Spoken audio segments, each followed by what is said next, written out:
That's exactly right.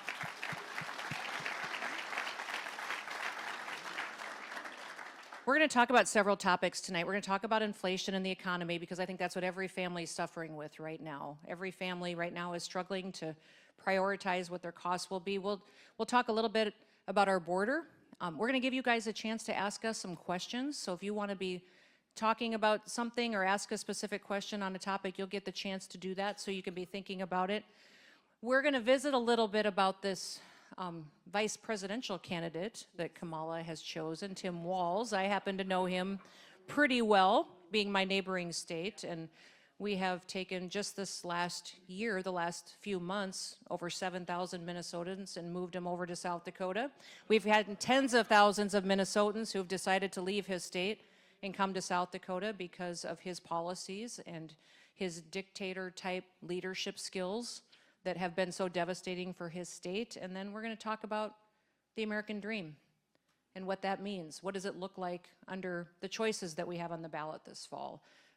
But I know that with the tutor was just talking about our national security, and that's one of those issues that I think a lot of Americans need to stop and pause for a minute and really realize the threats that we have and the insecurities that we have. I'm a farmer and a rancher, and have spent my life, raising food to feed this country and to feed the world. We had a very large operation when I was younger. My dad was killed in an accident when I was young, and I ended up quitting college and taking over our businesses. But I've worked on food policy for 30 years, and I watched over those last 30 years as China systematically came in, and first they started buying up our chemical companies in the United States. Then they started buying up our seed and fertilizer companies.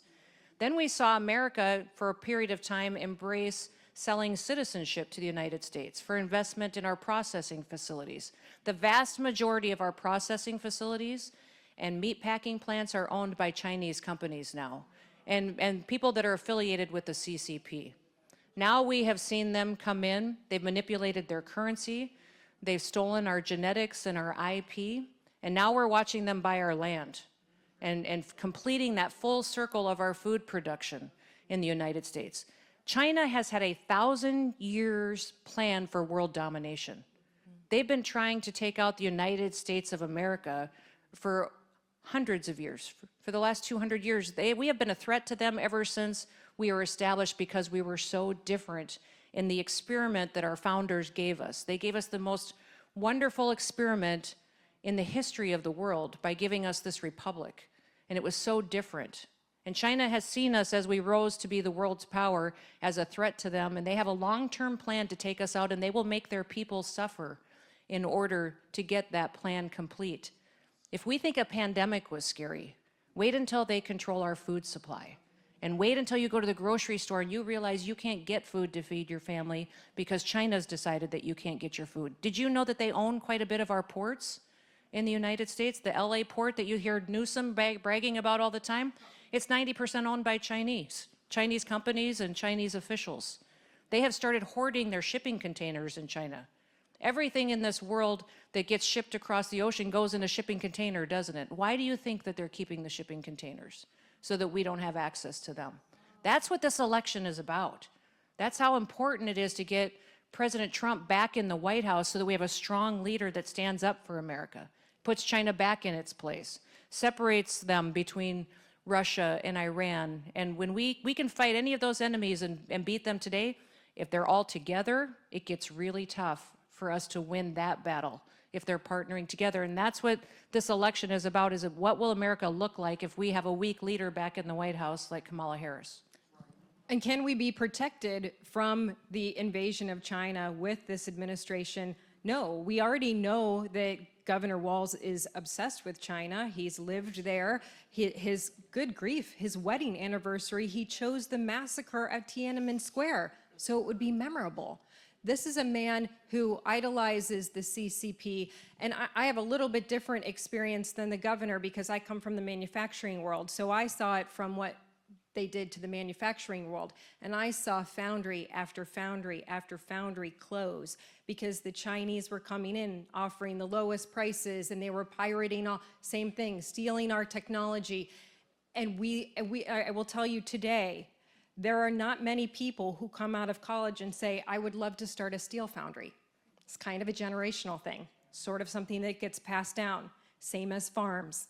When people come out of college, they don't say, man, I'd really like to start up a big dairy farm. It just doesn't happen today. They are generational businesses that get passed down from family to family, from father to son, from mother to daughter. These, once they're gone, they don't come back. No one starts them up again. And so when you hear her talking about food security and making sure that we have enough food to feed this country, what do you think the Chinese are doing buying up our land? They're weakening us. And a weak America cannot protect ourselves from a Chinese takeover. These are serious subjects. We're here, folks. The people who think this is way out in the future, this 100-year plan of China, we're on year like 85. They've already gotten this far. They have the largest navy in the world. A lot of people don't know that. China is very powerful.